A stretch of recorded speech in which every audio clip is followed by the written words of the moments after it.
What's up, YouTube fam? Just another day in option selling paradise.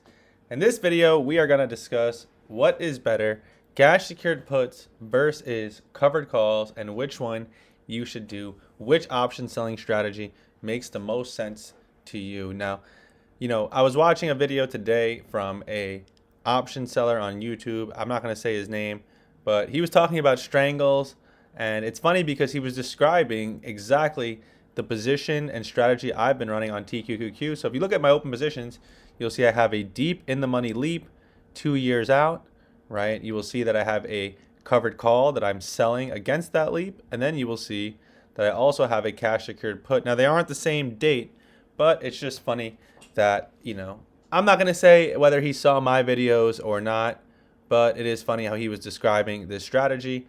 And I never have used the word strangle on my channel, but it's the exact strategy that I am running. I try to keep things simple, right? I feel like when people hear the word strangles, iron condors, butterflies, they immediately get confused, right? So for me, I just try to take positions and explain them and get into detail about each individual position, because that's how you simplify it, right? They say it takes anyone can make something sound complex, but great teachers can make complex things sound simple. So for me, I choose the simple routes. So with that being said, let's get into the video. Covered calls versus cash secured puts, which one is better? So it really depends on a lot of factors, right? It depends where you're at in the chart. What do you think makes more sense, right? Is it more likely to go up? Is it more likely to go down? Of course, none of it will matter if the asset is not a good asset, right? And that's always the number one thing I'll always get my point across regarding option selling, is that the asset you're choosing to sell options on is number one. Now, here's the thing, guys. The world of the market, you got to stop thinking about how much money you could have made, how much money you missed out on, right? The only things you should consider are how much you've put into your account and where the account's at. Now, that advice is tough right now because, mainly I'm always doing cash secured puts. Obviously, in this case, I went 200 shares to sell covered calls on Connell, and it has brought the account down multiple thousands of dollars. So it is a little annoying because it makes it look like some of my strategies that really are working and doing well aren't important, because positions that have nothing to do with that strategy, right, are wiping out gains. So it has brought a lot into perspective and made me realize that I either need to keep everything for one strategy on this account, or just be weary of what's going on and just being more mindful of what's happening with this account. So with that being said, part of the reason why my account is down so much is because I went straight into covered calls. Had I gone into cash secured puts first, then first of all, the expiration would be tomorrow, so I wouldn't even be locked into any shares on this stock yet. And second of all, my strike price would have probably been in the low 30 ranges as opposed to dealing with a $45 average entry. Now, I have been able to lower my entry a little bit. I've collected about $300 in covered call premium, but obviously, as you guys can see, that's peanuts compared to what I'm actually down.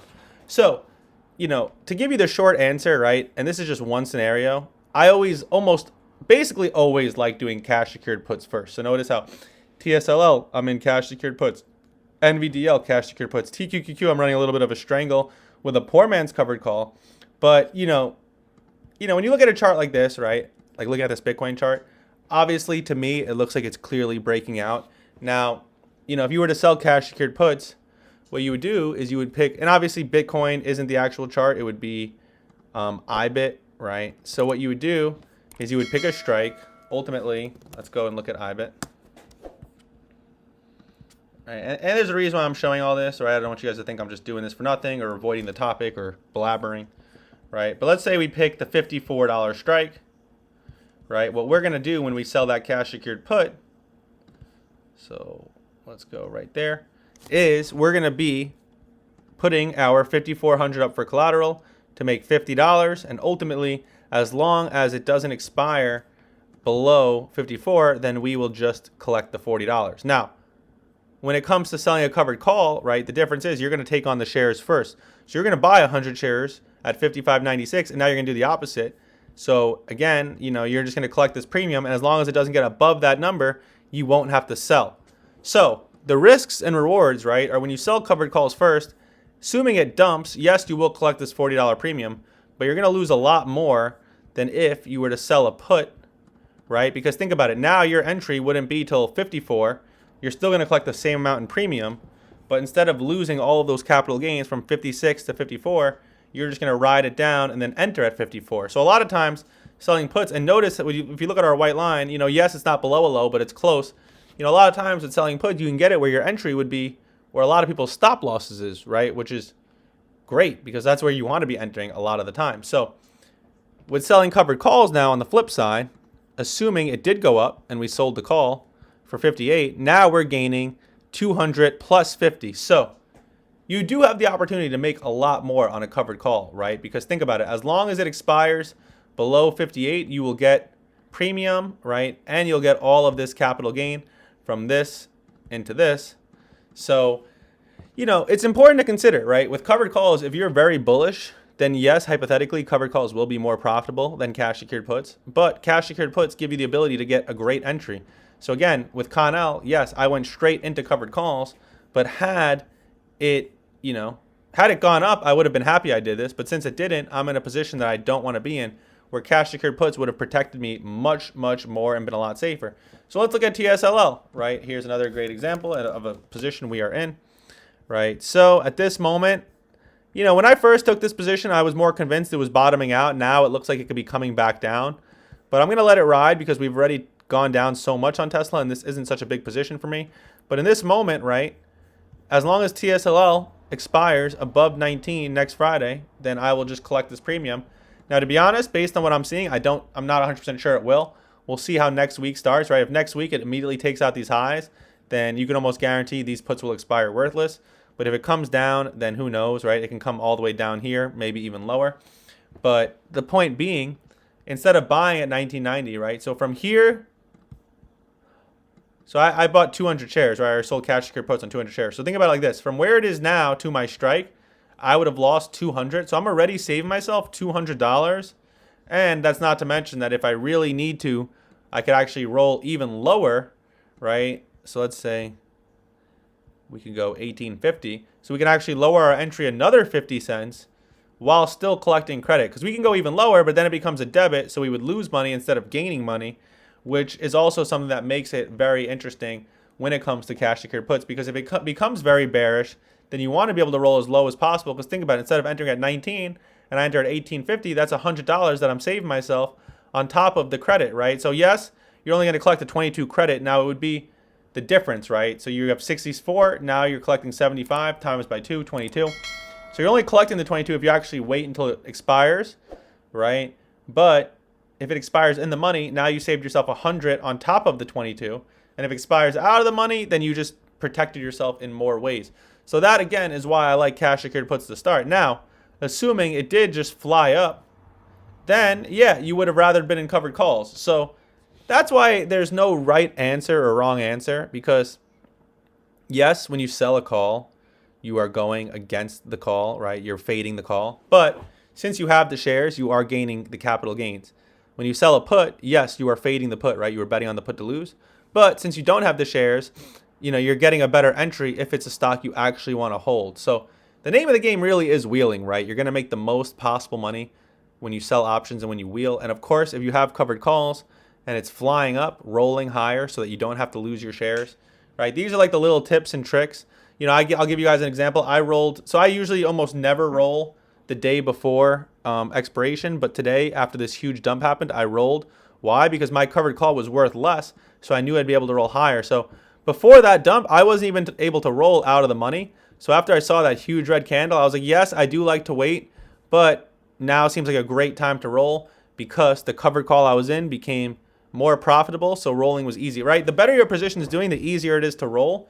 So you want to be able to roll. If you're in covered calls, you want to roll on dips, and if you're in cash secured puts, you want to roll on rips, right? So there's a lot of things that, it's hard for me to teach it all in one video. This video is kind of just explaining the difference between and which one's better. And as you can tell, right, both have their pros and cons.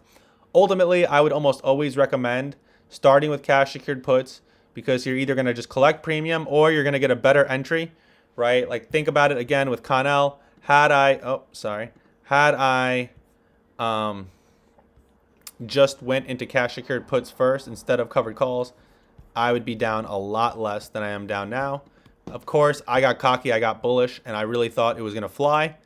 And yes, buying the shares and selling covered calls would have made me more had it did fly. But if you want to really win majority of your trades, you're going to win a lot more selling cash secured puts. And I think a reason why a lot of people struggle with option selling is because they don't know how to roll. They get straight into covered calls.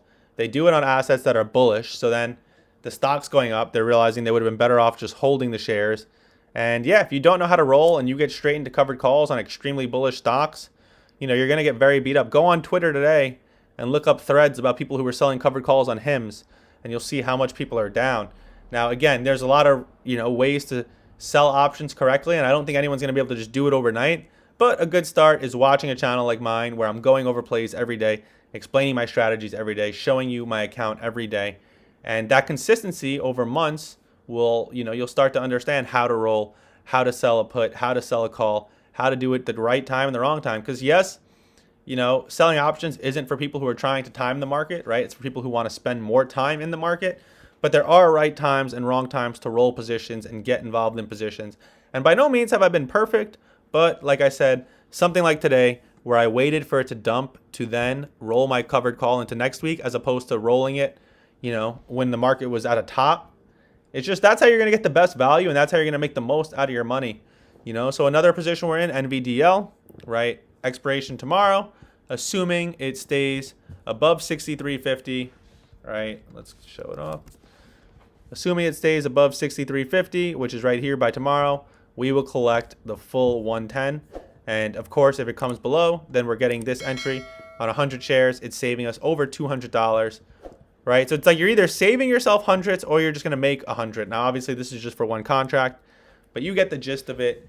So if you want to really be safe about your option selling and you're in this for income, right? If you're selling options, it's because you want to generate income. Then start with cash secured puts.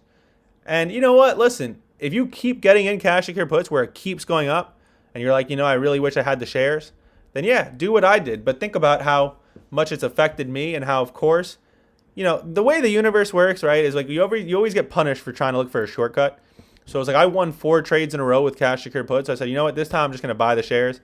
And the universe was like, what, you've been successful selling puts. Now you're straying away because you want a shortcut. You want to make more money faster.